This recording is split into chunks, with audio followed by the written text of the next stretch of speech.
ஹதீஸ் வந்திருக்கிறது.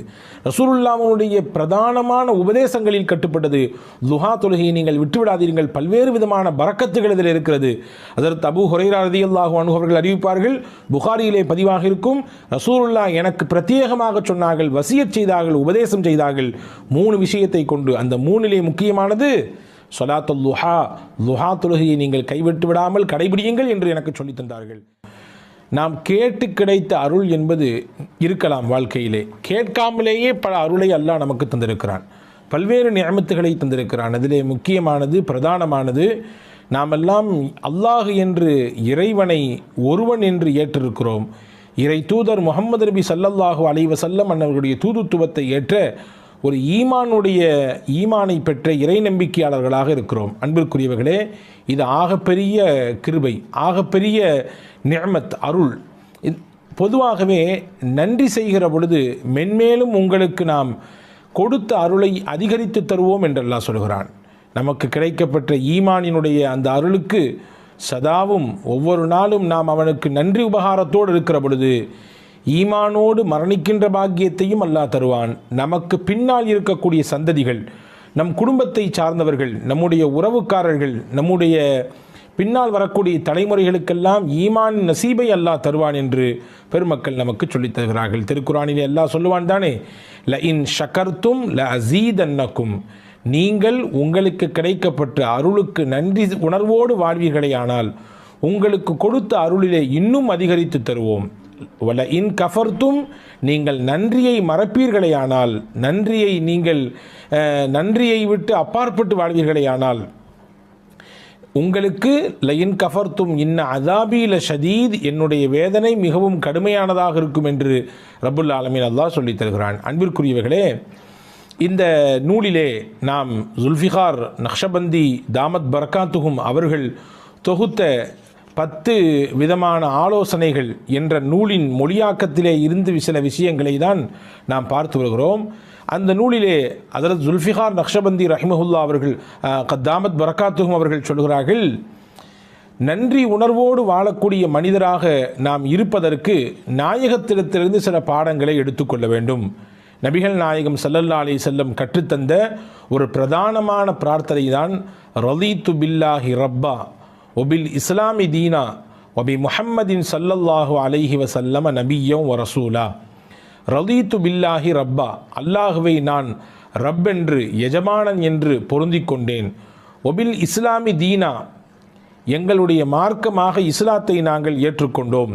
ஒபி முஹம்மதின் ஸல்லல்லாஹு அலைஹி வஸல்லம் நபிய்யம் வ ரசூலா, முஹம்மது நபி ஸல்லல்லாஹு அலைஹி வஸல்லம் மன்னவர்களை நபியாகவும் ரசூலாகவும் நான் சம்மதித்தேன், அவர்களை நான் பொருந்திக் கொண்டேன் என்று பொருள்பட இருக்கக்கூடிய இந்த துவாவை எவர் ஓதி வருகிறாரோ அவர் நன்றி செலுத்தியவராக ஆகுவார் என்பதை ஹஜ்ரத் ஜுல்ஃபிகார் தாமத் பரக்காத்தும் அவர்கள் இந்த நூலிலே நமக்கு தருகிறார்கள். அன்பிற்குரியவர்களே, நன்றி உணர்வோடு இருப்பதற்கு இன்னொரு வழியையும் நமக்கு இந்த நூலிலே அவர்கள் கற்றுத்தருகிறார்கள்.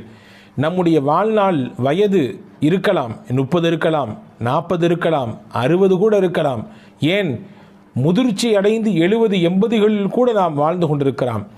எத்தனை ஆண்டுகள் வாழ்ந்தாலும் நாம் வாழும் காலம் வரை நம்முடைய இருப்பு இந்த நிமிடத்தில் இப்பொழுது இருக்கிறோமே, இந்த நொடி பொழுது இதுவரை நமக்கு கிடைக்கப்பட்ட எல்லா விஷயங்களும் அல்லாஹ்வின் அருளை கொண்டே கிடைக்கப்பட்டது. எனக்கு கிடைத்த செல்வம், எனக்கு கிடைத்த அந்தஸ்து, எனக்கு கிடைத்த கல்வி, எனக்கு கிடைத்த பொருளாதாரம், எனக்கு கிடைத்த சமூக அந்தஸ்து, எனக்கு கிடைத்த சிறப்பு என்று என்னுடைய வாழ்வியலோடு தொடர்புடைய அத்துணை விஷயங்களும் யார் மூலம் கிடைத்தது? அல்லாஹுவின் மூலம்தான் கிடைத்தது. இனிவரும் காலங்களில் என்னுடைய வாழ்க்கையின் பிற்பகுதி, நான் 30 வருட காலம் நான் வாழ்ந்து இப்பொழுது 31வது வயதில் இருக்கிறேன், அல்லது 40 வயதில் இருக்கிறேன், அல்லது 60 வயதில் இருக்கிறேன்.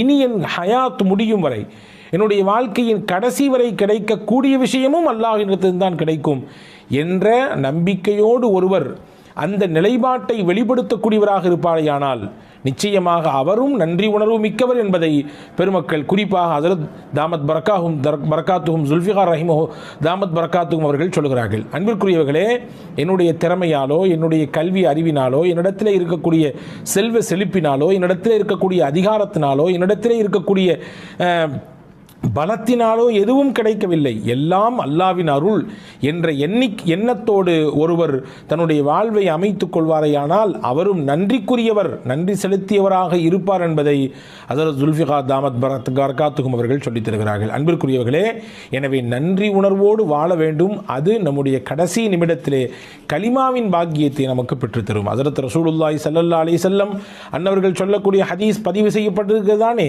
நாம் எல்லாம் பல தடவை கேட்டிருப்போம் தானே. முஸ்லிம் ஷரீஃபிலே வருகிறது, ரசூலுல்லாஹி ஸல்லல்லாஹு அலைஹி வஸல்லம் சொல்வார்கள், அபூதருல் கிஃபாரி ரலியல்லாஹு அன்ஹு அவர்களுடைய அறிவிப்பு, குல் யுஸ்பிஹு அலா குல்லி சுலாமா மின் அஹதிக்கும் சதகா. உங்களிலே ஒவ்வொருவரும் தினசரி காலை உங்களுடைய உடலிலே இருக்கக்கூடிய ஒவ்வொரு மூட்டு எலும்புக்கு ஜாயிண்ட்டுகள் இருக்கிறது தானே, உடலிலே ஒவ்வொருவருடைய உடலிலும் ஜாயிண்ட்டுகள் இருக்கிறது. நீங்கள் விரலை எடுத்துக்கொள்ளுங்கள், இந்த விரலிலே 3 விதமான ஜாயிண்ட்டுகள் இருக்கிறது, 1, 2, 3. அதே போன்று உடலிலே எத்தனையோ ஜாயிண்ட்டுகள் இருக்கிறது. ஹஜ்ரத் ரசூலுல்லாஹி ஸல்லல்லாஹு அலைஹி வஸல்லம் சொன்னார்கள் 360 ஜாயிண்ட்டுகள் இருக்கிறது, 360 மூட்டு இணைப்புகள் இருக்கிறது. இந்த ஒவ்வொரு இணைப்புக்கும் ஒவ்வொரு சதக்கா தர வேண்டும் என்றார்கள் ரசூலுல்லாஹி ஸல்லல்லாஹு அலைஹி வஸல்லம். ஏனென்றால் காலையில் நீங்கள் எழுகிற பொழுது ஆரோக்கியமாக எழுகிறீர்கள். ஹஜ்ரத் அல்லாமா குர்துபி ரஹ்மத்துல்லாஹி அந்த ஹதீஸுக்கு விளக்கம் எழுதுகிற பொழுது இப்படி எழுதுவார்கள், எந்த மனிதனுடைய ஜாயிண்டுகள் செயல்படாமல் ஸ்தம்பித்து விட்டதோ அவனுடைய வாழ்க்கையும் முடமாகி போகும். நினைத்து பாருங்கள், நம்முடைய கையிலே 5 விரல் இருக்கிறது. நாம் நினைத்த மாதிரி நாம் மடக்கிக் கொள்கிறோம், விரித்து கொள்கிறோம், நினைத்ததை பிடித்து தூக்குகிறோம், தேவை உள்ளதை நாம் தட்டுகிறோம், அதே போன்று எடுக்கிறோம் வைக்கிறோம், இப்படி பல விஷயங்களை செய்கிறோம். அப்படி இருக்குதானே. ஆனால் இந்த ஜாயிண்ட்டுகள் எல்லாம் செயல்படாமல் போனது என்று வைத்துக் கொள்ளுங்கள், அப்படியே முடமாகி போய்விடும், எதுவுமே செய்ய முடியாது. பிடிப்பதற்கு சிரமமாகி போய்விடும், எழுதுவதற்கு சிரமமாகி போய்விடும், வாசிப்பதற்கு கஷ்டமாகி போய்விடும், எல்லாம் முடம்தான். ஹஜ்ரத் அல்லாமா குர்துபி ரஹ்மத்துல்லாஹி இது பெரிய நிஅமத், இது அல்லாஹ் கொடுத்த பெரும் நிஅமத். ஒவ்வொரு நாளும் காலை எடுக்கிற பொழுது நம்முடைய ஜாயின்கள் எல்லாம் செயலோடு இருக்கிறது என்றால் அது பெரும் நிஅமத். எனவே தான் ரசூலுல்லாஹி ஸல்லல்லாஹு அலைஹி வஸல்லம் ஒவ்வொரு நாள் காலையும் நீங்கள் 360 தர்மம் செய்யுங்கள், காரணம் உடலிலே 360 மூட்டுகள் இருக்கிறது என்று சொன்னார்கள். சஹாபாக்கள்லாம் கேட்டாங்க, ஏழை சஹாபாக்கள் எங்களால் எப்படி முடியும், 360 தர்மம் செய்ய முடியும் என்றால் எங்களால் எப்படி வாய்ப்பு இருக்கிறது, நாங்கள் ஏழைகளாச்சே. இப்போ ரசூலுல்லாஹ் சொன்னாங்க, அதுக்கு ஃபகுல்லு தஸ்பீஹத்தின் சதகா, சுபஹானல்லாஹ் என்ற தஸ்பீஹ் சொல்லுங்கள், அது ஒரு சதகா. ஒக்குல்லு தஹ்மீதத்தின் சதகா, அல்ஹம்துலில்லாஹ் என்று சொல்லுங்கள், அதுவும் ஒரு சதகா. ஒக்குல்லு தஹ்லீலத்தின் சதகா, லா இலாஹ இல்லல்லாஹ் என்று சொல்லுங்கள், அதுவும் ஒரு சதகா. ஒக்குல்லு தக்பீரத்தின் சதகா, அல்லாஹு அக்பர் என்று சொல்லுங்கள், அதுவும் ஒரு சதகா. அம்ரும் பில் மஅரூஃபி சதகா, நல்லதை பிறருக்கு சொல்லிக் கொடுங்கள், அதுவும் சதகா. நஹியன் அனில் முன்கரி சதகா, தீமையிலிருந்து ஒரு மனிதரை தடுத்து நிப்பாட்டுங்கள், அதுவும் சதகா தான். சொல்லிட்டு சொன்னாங்க ஸல்லல்லாஹு அலைஹி வஸல்லம், வயுஜ்ஸி மின் தாலிக குல்லஹு ரக்அத்தானி யர்கஉஹுமா மின் அத்-துஹா. இது எல்லாத்துக்கும் போதுமான ஒன்றை சொல்லட்டுமா, 2 ரக்காயத் துஹாவினுடைய தொழுகை தொழுங்கள், நான் மேலே வசித்து காட்டிய அத்துணை நன்மையும் அதில் பொதிந்திருக்கிறது என்றார்கள் நபிகள் நாயகம் ஸல்லல்லாஹு அலைஹி வஸல்லம். இங்கே 2 விஷயத்தை அந்த ஹதீஸிலிருந்து விளங்கணும். ஒன்று, ஒவ்வொரு நாளும் தனக்கு கிடைக்கப்பட்ட அருளுக்கு ஒரு மனிதர் நன்றி உள்ளவனாக இருக்க வேண்டும் என்பதை ரசூலுல்லாஹ் அந்த ஹதீஸை சொல்கிறாங்க. நன்றி செய்வதற்குரிய வழி என்ன என்பதை சஹாபாக்கள் கேட்ட பொழுது எளிமையான வழியை, நன்றி செய்வதற்குரிய வழியை அழகாக பெருமானா சொல்லித் தருகிறார்கள்.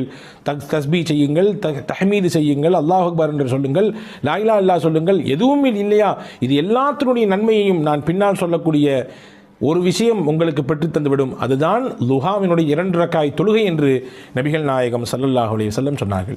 ஆயிஷா ரலியல்லாஹு தஆலா அவர்கள் அறிவிப்பார்கள், ஹதீஸிலே பதிவாக இருக்கிறது, முஸ்லிமிலே வந்திருக்கிறது, கான ரசூலுல்லாஹி ஸல்லல்லாஹு அலைஹி வஸல்லம் யுஸல்லி ஸலாத்தல் லுஹா அர்பஅன், நபிகள் நாயகம் தொடர்ச்சியாக 4 ரக்காயத் லுஹாவினுடைய தொழுகையை எப்பொழுதுமே தொழுது வருவார்கள் என்று ஹஜ்ரத் அன்னை ஆயிஷா ரலியல்லாஹு தஆலா அவர்கள் சொல்கிறார்கள்.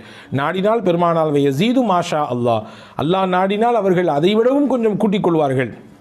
ஹதீஸ் வந்திருக்கிறது. ரசூலுல்லாஹ்வுடைய பிரதானமான உபதேசங்களில் கட்டுப்பட்டது லுஹா தொழுகையை நீங்கள் விட்டுவிடாதீர்கள், பல்வேறு விதமான பரக்கத்துகள் இதில் இருக்கிறது.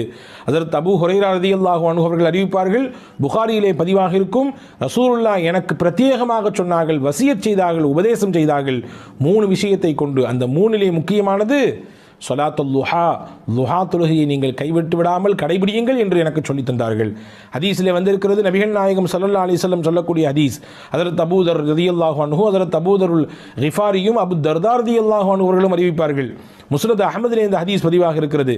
அல்லாஹ் சொல்வதாக ரசூலுல்லாஹ் சொன்னார்கள், இப்ன ஆதம், ஆதமுடைய மகனே, இர்க அலி மின் அவ்வலின் நஹாரி அர்பஅ ரக்அத்தின், எனக்காக வேண்டி பகலினுடைய ஆரம்ப பகுதியிலே 4 ரக்காய் தொழுதுவா, அக்ஃபிக ஆஹிரஹு, நீ அப்படி தொழுது வருவதை வளமையாக்கி கொண்டால், இந்த லுஹாவினுடைய தொழுகையை கடைபிடிப்பதை நீ வளமையாக்கி கொண்டால், அன்றைய நாள் முழுக்க உனக்கு உன் தேவைக்கு நானே போதுமானவன். அல்லாஹ் சொல்கிறான், உனக்கு என்னென்ன விஷயமெல்லாம் இருக்கிறதோ அத்துணைக்கும் நான் பொறுப்பு, நான் உனக்கு பொறுப்பாளியாக வந்து விடுகிறேன் என்று அல்லாஹ் சொன்னதாக நபிகள் நாயகம் ஸல்லல்லாஹு அலைஹி வஸல்லம் சொன்னார்கள். ஒரு ஹஜ்ஜி, ஒரு பரிபூர்ணமான உம்ரா, அதனுடைய நன்மையை பெற வேண்டும் என்ற ஆசை இருக்கிறதா, தினசரி துஹா தொழுது வாருங்கள் என்று பெருமானா சொன்ன ஹதீஸ் முஸ்லிமிலே பதிவாக இருக்கிறது.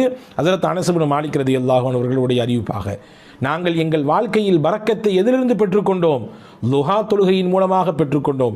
இன்று பரக்கத்தில்லை, மிகப்பெரிய பஞ்ச நிலை ஏற்பட்டிருக்கிறது, மாத வருமானம் போதாக்குறையாக இருக்கிறது, பத்தாக்குறையாக இருக்கிறது, எங்களுக்கு நெருக்கடியான வாழ்க்கை இருக்கிறது, ரஹ்மத்தும் பரக்கத்தும் வேண்டும் என்று கேட்கக்கூடியவர்கள் நிறைய நம்மிலே உண்டு. அவர்களுக்கெல்லாம் நபிகள் சொல்லக்கூடிய பாடம், லுஹா தொழுகையை கையில் எடுங்கள். அன்பர்களே, லுஹாவிலே இவ்வளவு பெரிய நன்மைகள் இருக்கிறது. லுஹா தொழுகையிலே ரசூலுல்லாஹி ஸல்லல்லாஹு அலைஹி வஸல்லம் அன்னவர்கள் இந்த ஹதீஸின் ஊடாக 2 செய்தியை சொல்லிவிட்டார்கள். ஒவ்வொரு நாளும் அல்லாஹ் உங்களுக்கு வழங்கியிருக்கக்கூடிய அருளை நீங்கள் மறந்து விடாதீர்கள், அவனுக்கு நன்றி செய்து கொண்டே இருங்கள். அந்த நன்றி செய்வதற்குரிய வழியை சொல்லுகிற பொழுது லுஹாவை நீங்கள் தொழுகுங்கள். அதன் மூலமாக நன்றி செய்த நடிகாராகவும் நீங்கள் ஆக முடியும். உங்கள் வாழ்க்கையிலே கிடைக்க வேண்டிய எல்லா விதமான விஷயங்களுக்கும் அல்லாஹ் உங்களுக்கு பொறுப்பாளியாக மாறுகிற உயர்ந்த அந்தஸ்திற்கு உயர முடியும் என்பதையும் நபிகள் நாயகம் ஸல்லல்லாஹு அலைஹி வஸல்லம் இந்த ஹதீஸின் வழியாக நமக்கு சொல்லித் தருகிறார்கள். அன்பர்களே, எனவே நன்றி உள்ள அடியாராக நாம் இருக்கிற பொழுது நிச்சயமாக நமக்கு அல்லாஹ் வழங்கியதை இன்னும் அதிகப்படுத்துவான் என்பது ஒருபுறம் இருந்தாலும், மறுபுறம் முக்கியமாக நம்முடைய கடைசி சமயத்திலே கலிமாவின் பாக்கியம் கிடைக்கும். ஒரு கல்லில் 2 மாங்காய் என்று இதைதான் சொல்வார்களோ, வல்ல ரஹ்மான் பின்பற்றி நடக்கக்கூடிய தௌஃபீகை உங்களுக்கும் எனக்கும் எல்லா மக்களுக்கும் தருவானாக. அடுத்த